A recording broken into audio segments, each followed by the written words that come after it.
घेण्यासंदर्भात माननीय सर्वोच्च न्यायालयाने निर्देश दिले आणि त्याच्या अनुषंगाने 12 जिल्हा परिषद आणि 125 पंचायत समितीमध्ये निवडणूक घेण्यासंदर्भात आजची ही पत्रकार परिषद आहे।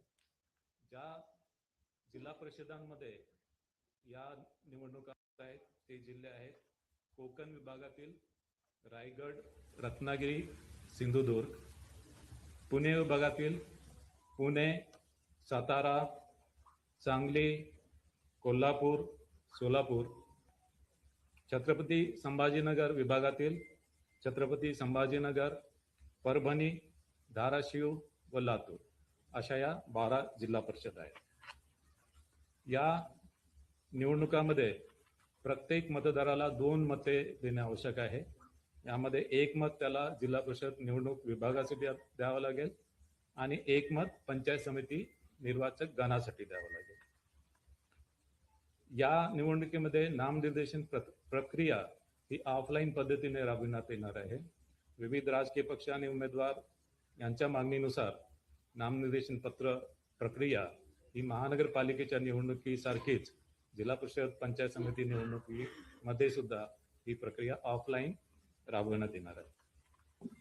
या निवडणुकीमध्ये ज्या जागा राखीव आहेत त्या राखीव जागेवर जात वैधता पडताळणी आवश्यक आहे आणि जात प्रमाणपत्र आणि जात वैधता पडताळणी ही नामनिर्देशन पत्रासोबत दाखल करणं आवश्यक आहे। मात्र एखाद्या उमेदवाराकडे जात वैधता प्रमाणपत्र नसेल तर त्यांनी जात पडताळणी समितीकडे केलेल्या अर्जाची सत्यप्रत किंवा त्याच्याकडे अन्य कोणताही पुरावा असेल की त्यांनी अशा जात पडताळणी समितीकडे अर्ज केला त्याची प्रत त्यांनी सादर करणं आवश्यक आहे।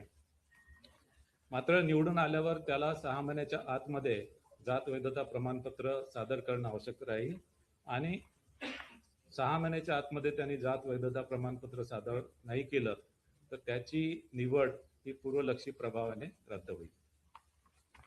या निवडणुकीमध्ये मतदान केंद्र एकूण 25,482 आहे आणि या निवडणुकीसाठी आम्ही इलेक्ट्रॉनिक वोटिंग मशीनद्वारे ही निवडणूक घेणार आहे आणि त्यामध्ये एकूण कंट्रोल युनिट 51,537 आम्ही वापरणार आहोत आणि बॅलेट युनिट 1,10,329 इतके बॅलेट युनिट आम्ही वापरणार आहोत। या निवडणुकीमध्ये एकूण मतदान केंद्र हे 25,482 असतील आणि या सर्व मतदान केंद्रावर अश्युअर्ड मिनिमम फॅसिलिटी वीज, पिण्याचे पाणी, सावलीची सुविधा, शौचालयाची व्यवस्था या सर्व करण्यात आलेल्या आहे। याशिवाय काही मतदान केंद्र हे आदर्श मतदान केंद्र म्हणून निर्माण केले जातील आणि काही मतदान केंद्र हे पिंक मतदान केंद्र असतील। पिंक मतदान केंद्रावर ज्यामध्ये महिला मतदारांची संख्या जास्त आहे